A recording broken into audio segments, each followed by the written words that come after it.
Well, we have Eddie Speed on the call here today. Eddie, I really appreciate your time. This is going to be kind of a treat because we could really kind of go in two directions here today that we kind of chatted previously about, because I know that you've bought and sold 40,000 plus notes associated with real estate. But today we're going to focus on how to buy on terms, which I know is a great topic, especially for people getting started in real estate investing.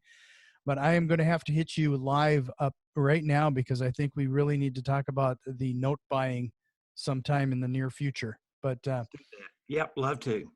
So with that, as always, I want to make sure everybody has your contact information and how to get a hold of you right off the bat. So head over to noteschool.com/get started. And Eddie has a free download on how to get started. And really appreciate you giving that value to our listeners and being on the show today. Thank you very much. I'm glad to be here. So, you know, I am always fascinated because I know you've had a ton of experience. In fact, you have, I would say, a chunk of the people that have been on my show have mentioned you or even been in their books. So, Eddie, how did you get started in all this? Well, it was an accident. My father-in-law, I started in Hattiesburg, Mississippi. I'm from Mississippi. And my father-in-law, who was not my father-in-law at the time, he and another guy were really pioneers of the whole kind of wave of buying seller finance notes. This was in 1980. And so I got started with him buying notes. And then, you know, my wife and I married and moved here to Dallas-Fort Worth in 1982 in the note buying business. And so what I learned is we were buying notes from people that were just individuals, what I'd call mom and pops. They were forced to seller finance because of super high interest rates in the 1980s. But by the later 80s, real estate investors became more and more active in creating seller financing, and then they would come to our shop to sell the note. And of course, that's how I got to know so many people.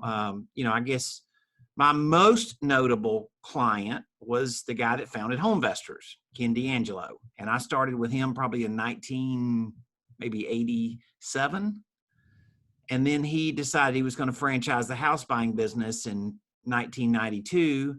And of course, you mentioned Mitch, you know, that's been on your show and stuff. And Mitch was a young renegade, probably around 1995. And probably the first 500 notes he ever did, we sort of coached him into doing it because he was trying to sell me the notes and I was trying to help him create better notes. So along that way, I found myself, what I really realized I was a real estate investor coach. I was their creative finance coach. And that could be creating a note to sell it. And then all of a sudden, you know, we've looked at God knows how many notes over the last 40 years. Several 100,000. And so, so from that, I realized we've seen about every different seller finance notes, some kind of way or another, structured out there. And so it started making me realize, of course, I was buying property even in the early 80s all the way through to today. I was buying properties on terms. In other words, I'd get the seller to agree to terms a bank or a mortgage company never would. And that as crazy as that sounds, it would allow you to, what most people would say is overpay for the property. You're paying the price they want. You're getting the terms you want, which means that you're paying them over time and not all cash today. So anyway, you get the concept. But that's kind of a long story of how I got to where I am. And it has been quite a journey, but I've had quite a fun time getting to know some of the guys that kind of pioneered in the industry creating seller finance notes, because I kind of got to be their coach. Right. No, this is going to be just a great conversation because time and time again, you know, a lot of people, this is that golden nugget, right? I mean, I usually try to point out one or two things in an episode to like, make sure you take this and run with it, kind of a thing. But I have a feeling this whole episode is going to be like that because we have situations where people, especially getting into real estate investing for the first time, they're trying to find ways to, whether it's wholesaling or getting their first rental property or whatever, and they're promised this concept of getting into real estate with no money down, some of those concepts. Well, if any of that is possible, it's really possible with what Eddie is talking about here. And if you can master this and figure this part out, this is where you should begin. So Eddie, like let's start at the very beginning. How does somebody even approach a possible seller with this kind of concept? I mean, it kind of takes coaching on their part, I would think, so that buyers get comfortable with the concept. Well, I mean, it is a process you learn, but everything that we learn, whether it's wholesaling houses or buying rentals, everything's a process, right? I don't think this process is more complex than anything else. And I think today, as you mentioned, I think the window of opportunity. So I've bought a lot of different kinds of property, from ranches to packages of houses to commercial properties. Over the past 40 years, I bought a lot of properties on terms. We've owned over 4,000 properties. So it's not like we're just note guys, right? So we've used concepts, and I have active real estate investing businesses that I have partners in, but my creative finance influence is a big part of the equation. So I have been training and going to high-end masterminds for several years, over 10 years, right? And I would say, these are the masterminds that the top, 400 or 500 real estate investors go to. They're in one of these masterminds probably. So so I went there, and I really didn't hang out there trying to go do this. I accidentally figured out they had a gap in their business. I'm listening to them. They're describing, these are the best of the best, right? These are the best marketers, the best. John Martinez trained. He was been the mastermind with me for 10 years, right? Yep. So these were the best He's of the been best. on our show as well. Yeah, great guy, And so all of these guys were the best of the best. But what they were doing is they were making wholesale offers, and they were making 20 offers and getting one deal accepted and throwing 19 deals in the garbage. Well, from an old guy like me, and I listened to it, and I'm like, doesn't that just drive you crazy? And they're like, well, of course it drives us crazy, but they won't take our price. And I'm like, well, just go pay their price. And I was saying it, tongue in cheek. And they're like, what? Go pay their price? I'm like, absolutely go pay their price. And then all of a sudden the conversation gets started, and they figure out what I'm really saying is, yeah, you're paying the sales price, but it's not what you pay, it's when you pay it. Sure. And so then all of a sudden that led to another. Now, once again, I had a lot of examples of things along the way. It wasn't like just something I had to go build brand new. One of the guys that runs one of these big masterminds, in fact, his family has done 6,000 or 7,000 turnkey houses over in Memphis, right? And so I started telling him kind of what I was experiencing, and he says, man, you have got to go like really build this out really deep, because this is the market everybody's missing. And so I have, over the last probably 2 or 2.5 years, made this a thing. I still teach regular note buying. It's not that we don't teach that, because that's what I've been doing for forever, right? A long time. But the other side is, I started realizing that, what if you were a rookie? What if you were Eddie Speed at 20 years old when I started in the business, right? I laugh and say I was so clueless, I thought a loan was being by myself, right? So we all know what that feels like. So understand, what did I do? I went out and called on realtors to go find seller finance notes. Now, there's a reason that realtors in 1980 with 20% interest rates, there's a reason they knew people with notes, because they were forced to carry notes because that was only affordable financing you could do, right? So these realtors didn't know where to exit the notes. And so I was kind of there. I was bird dogging really from my father-in-law in my early days. But what I was think about a baseball term, I was a designated hitter. I went into a real estate investor's office. I didn't know. I was a rookie. They've been doing it for decades. But I understood one thing that they didn't understand. It's how seller financing worked and how they could help their clients that had seller finance notes. So what if you were a rookie? What if you were Eddie Speed of back then, and you could go call on real estate investors? I know these guys. I know a lot of them really, really, really well. They're not solving this problem in their business. And so you go into them and you're their designated hitter. You're going to show them how to dig leads out of their trash can and go work them. You could pay them a fee up front. You could do a joint venture with them. There's a number of different ways you could do it, because they don't have people on their acquisitions team that are currently doing this. And you say, Eddie, you sound pretty confident. I know, this is what they tell me every day. They're wanting me to go train more people of how to do this so that they can infiltrate into the business that they already have. And they realize their trash can is full of dead leads that could be revived. But they're just busy doing what they're doing.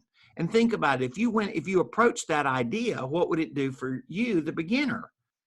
It would give you an angle in the business. You're not just another tomato in the business. You're a guy that's approaching it from a different angle. And I really just will tell you that there's some very sophisticated guys in this business that just think that little discovery that we accidentally figured out is a balance to the business that it's been lacking. Right. So you're essentially saying if you can't control the price, you better try to control the terms. Would that be a fair way of saying it? That's a great way of saying it. Love that. Okay. Yeah. So with that being said, we kind of chatted a little bit. You talked about how to get yourself informed and being the buyer. But as the buyer, we really have to get the seller receptive to this idea too, right? 100%. Like how do you go about that conversation? The best way to start teaching it is to show people examples of deals. Like when they go to that landing page that we gave them, the noteschool.com/get started, there's an ebook, right? It's about 5 chapters. It's about 10 pages a chapter. It's not a super long read, but it's examples of different ways to close deals. Everything how we teach the business is based off of case studies, because when you see case studies, you can paint into the picture how it really worked. Mm-hmm. So let's just say that I'm sitting there in front of a seller and they had a house that was worth $200,000. And let's just say that that's reasonable for the market you're in. It could be too high or too low to some degree, but it's average, right? Mm-hmm. Okay. So the house is the house is 200,000 retail. Well, what do they want? We already know what they want. They want 202, right? Mm-hmm. Right. And they want to close today, and they don't want to, there's no process. They just want you to pull the trigger and write the check right there at the first time you ever made them, write the check and they close. But that's not possible, right? Mm-hmm. Now let's be fair about it. The reason they are not having a realtor close their deal is because there's something weird. Now that didn't have to be bad, but it's something outside of the normal list and sell realtor transaction, right? Right. Of some way, shape, or form, right? Now, all of a sudden, you're saying, look, I'm a real estate investor, meaning that I buy houses at a discount, right? This is the normal industry standard, and we buy houses at a discount. What you're telling me is I've made you the offer. You don't want to take $150,000 for your house. In fact, you're adamant you're not going to take $150,000 for your house. So why don't we figure out what would make sense for both sides? If you're willing to operate like the furniture company and take payments over time, I likely could pay you your full amount of equity, right? And so therein lies where the conversation gets started. What does that look like? How does that work? And one of the things that you're going to see in the case studies is there's a lot of, I would basically call them puzzle pieces. You can apply different concepts to the same deal, or just apply 2 of the concepts to one deal and 4 of them to the next deal. And so when I teach people these puzzle pieces, then all of a sudden I just opened up Pandora's box of what's possible. You see, I can tell you statistically that 50% of the people that will carry terms won't carry 100% of their equity. I don't care how good of a talker you are. You're not going to talk them into it because they can't do it. They've got to have part of their money up front. And so I teach people other strategies to how to accomplish that. Like, they may carry part of their equity and you may not make payments to them for years. You may make zero interest, zero payments, just due in 10 years. Right. So there's other ways where you might start paying them immediately, but it's a balance of understanding what's possible. So listen, wholesaling a house is a very effective strategy when you find a seller that has immediate cash needs that outweigh anything else. Right. Right. It is not an effective strategy for somebody who has a real estate problem and not a money problem. Right. So that's where we sort of figured it out. And of course, obviously I like doing it. I've been doing it for a long time. So, one of the things that I think is really intriguing about this is because you're giving people a choice too. Usually, instead of a binary yes or no, I can take that or I'm not going to take that, you, with an option like you're suggesting, you kind of short circuit their brain a little bit and make them open to other options that might be available that weren't considered previously. Well, the most effective negotiations in the world is putting people in a position of making choices, because people they don't want it stuck down their throat, right? Listen how John Martinez trains, right? I mean, he teaches people choices. The Chris Vosses of the world, he gives people choices. I mean, so I looked at it and said, I've tried to apply those concepts. I've been running creative finance numbers for a very long time, right? And I've bought a lot of assets, seen a lot of deals. So I don't particularly personally struggle in that. That's where I think I've been fairly good at teaching, is showing people creative ways to do it, and not really crazy complex things, but just simple little templates that they can add to a real estate deal that were creative financing. But the other side, which is the psychology side, which is what you caught on too quick, right? In other words, if you don't have your talk off right, you're not going to be able to do this. Well, let me ask you a question. How many people are successful at wholesaling that don't have their talk off right? Yeah, that's true. Yeah. Sometimes you see success just because of the perseverance and you eventually will find somebody like we've all learned, even a broken clock is right twice a day. That's a good point. That's a good point. Yeah. So no, this is awesome. And if you were curious as to some of those people that Eddie has been talking about here, Voss wrote a great book that you should definitely check out. Can't recommend that enough, and I'll make sure to include that in the show notes.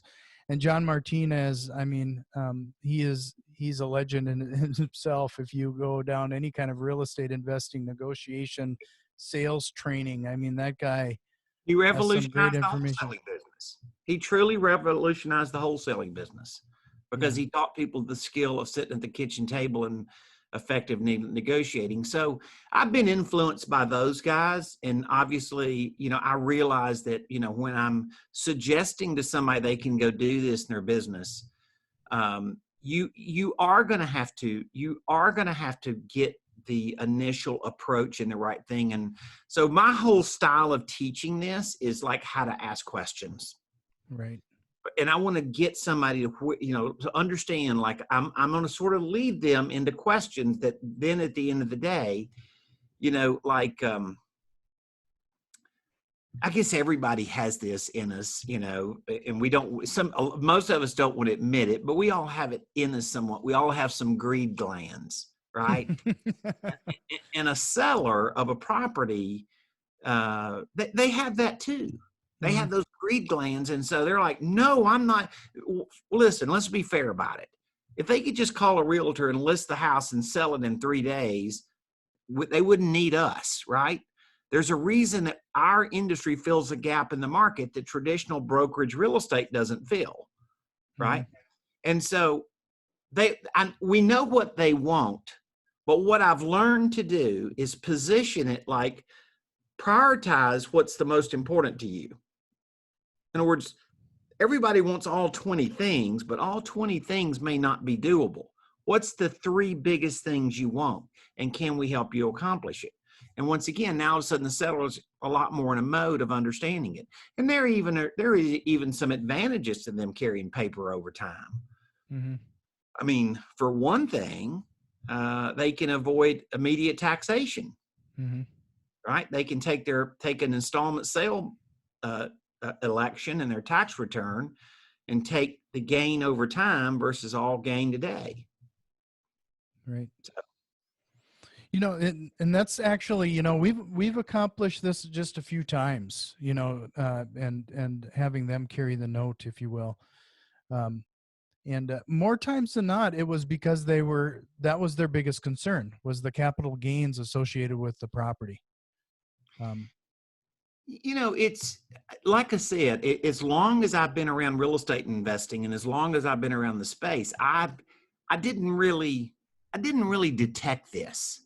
I was going to these masterminds and listening to these guys, and for if you're new in the business, you have to realize this market's 5 times more competitive than it was 4 or 5 years ago. I mean, literally, right? So you got to go be better than your competition at a degree today that's way bigger than it was in the past, right? And so does that scare you? Not if you have the right tools. If you don't have the right tools, then heck yeah, it should scare you, because, you got to go compete with the biggest wolf in the woods, so to speak, right? And you got to go compete with them. And so I think I definitely believe there's ways to accomplish this, that a new guy can really crush it. In fact, I have some students that do an impressive job and just adding this to their business, and they just go work with real estate investors that don't have it in their business. And as you know, very few people do. Unless you're taught to do this, you're not going to accidentally do this well. But the one thing that I would say, what makes me, you've heard obviously people talk about buying on terms before. It's not a brand new topic. I think what makes me different is I try to listen to the customer and craft the deal based on what the customer tells me. Instead of having one generic offer and you lay that offer on the top of every deal you do, to me, that's not very creative. And the customers will much more likely do it if you can position it in that way. So sometimes it's seller financing the whole property, which would be a first mortgage. Sometimes the seller finance is just on a piece of the deal, which the seller would carry a second. Sometimes we might do a private money first and a seller second. So there's all kind of different options we can do with the seller, but definitely every step of the way is like, okay, you tell me what's important. Oh, by the way, the more money they want up front, what does that do to the price? Reduces the price. Exactly. You get to pick, Mr. Customer. Right. So there's a lot to unpack here, but I want to remind everybody again, and you dropped it one more time there earlier, but I want everybody to take advantage of what you're offering, and that free download is, it's awesome that you're so freely willing to give this type of information away. So people head over to noteschool.com/get started for this information and what Eddie is talking about here. Could we backtrack there a little bit regarding, you said, and I'm going to say that this is kind of a selfish question because I have a CRM full of dead leads, and you mentioned going to that well and essentially reviving some of those. How would I go about doing that with this new concept? So in your case, we would get some definition of what your leads look like. Some leads, that you can't fix it. They owe more than it's worth, or it's the house is too trashed, or there's going to be 40% of your leads that we wouldn't even probably take a swing at trying to work. They're just too problematic, right? But 60% of your leads, then we would go in there and we would basically teach you how to go re-solicit the customer. and say, look, I've been working with some guys that are helping me with some creative finance, and do you still have the property available? And if so, where are you at? Are you still wanting to sell it? And if we could structure where you take your equity over time, would you be interested in pursuing that, knowing that you could get more money for your property than just taking all the cash today? Right? Now, here's what you're going to find, right? That's a question that's easy for somebody to initially say, what? No, I don't want to do that. So immediately I would start clearly working a campaign. Maybe you do a text campaign. Sure. I enjoyed our conversation. I was thinking about your response. Let me ask you, what happens if you do nothing? And would selling it and collecting payments over time with a secure position that you don't have to deal with the property anymore, wouldn't that make sense for you to consider? So once again, it's almost, you're almost literally asking them for the automatic no to get them really thinking to where you're going to go with it. So it's not a one question close. It's a sequence of things that makes them think as to where they are. Right. And I could see this especially working for like absentee owners. That seems like, at least in my market, that seems like it would be an especially good fit. Well, I have a lot to say about hobbyist landlords. Okay. I have a lot to say. And those guys are in trouble. First of all, you and I know a lot of professional property managers, right? And their stats are not good right now, but their stats are not anything related to the performance stats of hobbyist landlords. And there's 17 million houses, 1 to 4 units, owned by people that own 1 to 5 units. Okay. So they own 5 houses or less. They own a 4-plex or less, right? Right. And they own it in their individual name. Interesting thing, 3/4 of those people self-manage.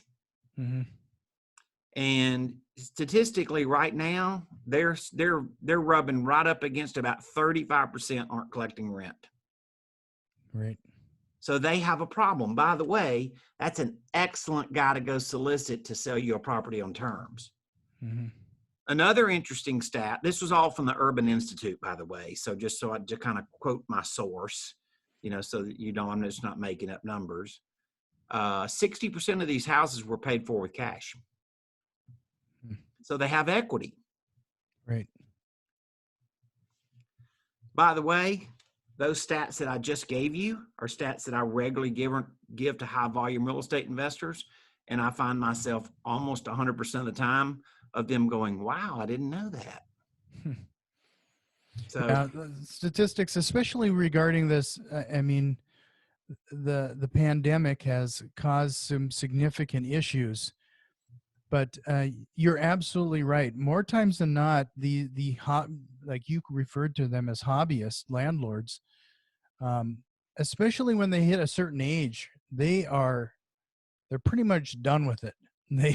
They're the ones who've heard everything and anything, including midnight repairs and what have you. They're just and we know why. It's what you were saying a while ago. Like, people enter in the business and they're not properly prepared to go run the business they've entered in. Right? It's a lot different if they go give a property to somebody like you who knows how to manage. Then they decide, I'm going to go save the money and do it myself. And then they figure out their investment became they bought a job. That wasn't what they thought they bought. They thought they bought an investment. So, but that's how all of us have survived. This is what we do. We solve problems. I mean, our business is 100% about solving a problem that the guy that we're dealing with can't solve the problem. If he could solve the problem, he wouldn't need us. Yeah. That's something that I really need to put a spotlight on. No matter what real estate business that you decide to go in, whether we do more wholesaling or holding rental property or whatever, when you're buying these properties at any kind of discount, whether it's a lower price or on terms, as Eddie is suggesting here. Um, I have an example where we bought a house that we fixed and flipped, and what made our offer stand out was because the family was dealing with a deceased father, and they weren't getting along to the point where they wouldn't meet at the house at the same time to resolve like who was getting what and what have you. So our offer simply was to include that they could tag whatever items they needed in the house, and we would deliver them to the individual family members. So, but it was enough to make ours stand out. There is nothing like buying from estates, is there? No. But you solved their problem. That was my whole point. Yeah. There's usually more involved than solving than the cash. There's typically where there's life, there's problems. Yeah, and the thing is, like, and I'll go back to the burnout landlord or the hobbyist landlord thing. You gotta remember that they will sell or finance you when you're buying it because they bought that house with the anticipation of collecting long-term stream of payments. Mm-hmm. Right? That's why they did it. Right. And except just the management process and their inability to manage it well. And it doesn't mean they're like anybody that is not really trained at being a landlord probably is not going to be great at it, right? I Mm-hmm. mean, it's not accidental. Right. And so, but once again, you think of yourself as a real estate investor and going in the marketplace and like, how can I give this guy exactly what he wants? So I'm really focused on that in what I train. I'm like really drill into the psychology of where they are in that area and why they think that way. Because I just think I think it's a market that isn't worked as hard as it should be. Right. And you know what you're talking about too is that I think this is another misconception that people who are hearing this, they think they can slap down three options and have somebody pick something. This is really a relationship thing as well. Like you really have to understand and get to know them, and that's the whole know, like, and trust part of this business. Well, the wholesaling side of the business sort of bred a young society, not necessarily young in age, but young in experience. Mm-hmm. It was a wham, bam, thank you, ma'am kind of thing. And the reality is that you make the most money in this business when you do things that are creative. Right. Right? That's just the truth. I mean, you can make good money doing some things and incredible money doing another. But the incredible money probably is related to some creativity.